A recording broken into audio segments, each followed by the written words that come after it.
Everyone welcome back to my channel. আমি আজকে আগে আমাদের গোলাপটা দেখে নাও, এই যে অনেকগুলো হয়েছে আর এই গোলাপটা না খুব সুন্দর গন্ধ আর কালারটাও খুব সুন্দর। যাই হোক, আজকে আমি বাজারে গেছিলাম, তো এই যে আজকে আমি বাজারে গেছিলাম, গিয়ে আমি এটা ওলকপি, এটা ফুলকপি, এটা বেগুন, এই 3 রকমের গাছ কিনে এনেছি। তো আজকে এই 3টে গাছ আমি বসাবো, তো তোমরা দেখতে থাকো, এটাই দেখাবো আজকে তোমাদেরকে। চলো আরও দেখাচ্ছে। আমার টব এখানে রাখা আছে, এগুলো অ্যাকচুয়ালি স্ট্রবেরি বসানোর জন্য, স্ট্রবেরি গাছ বসানোর জন্য এই টবগুলো এনেছিলাম, বাট আনফর্চুনেটলি এবছর আমার সব স্ট্রবেরি গাছ মরে গেছে, তো টব এইভাবেই রাখা আছে। তো এই টবেই ওই গাছগুলোকে আমি প্ল্যান্ট করব, দেখতে থাকো। চলো একটা একটা করে টবগুলো নিয়ে যাই, আস্তে আস্তে করে নিয়ে যেতে হবে যাতে না ভেঙে যায়।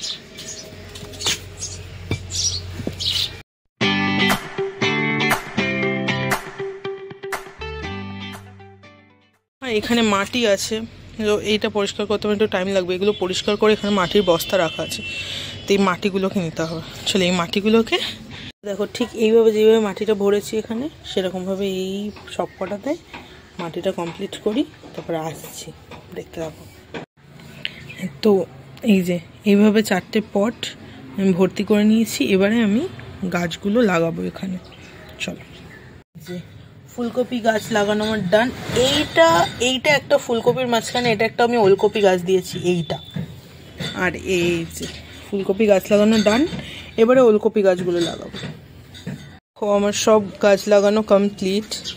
এটা আমি সব আলো ছায়ার মধ্যে একটা রেখে দিয়েছি, যে মানে এই যে টালির চাল, তার নিচে, মানে ডাইরেক্ট রোদ বা পুরোপুরি ছায়া পুরোটাই পড়বে না, এরকমভাবে রাখতে বলেছে। যেহেতু আজকে এই সবে গাছগুলো লাগানো হয়েছে, যেহেতু আজকে লাগানো হয়েছে বলে এইরকম রয়েছে, কালকে দেখা যাক যে এগুলো মানে কীভাবে কীরকম পজিশনে থাকে।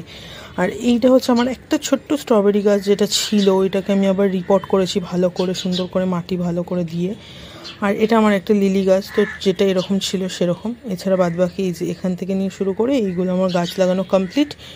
তো দেখা যাক এটার রেজাল্ট কীরকম হয়। আর ফুলকপি ওলকপি হলে, বেগুন হলে তো তোমাদেরকে দেখাবই।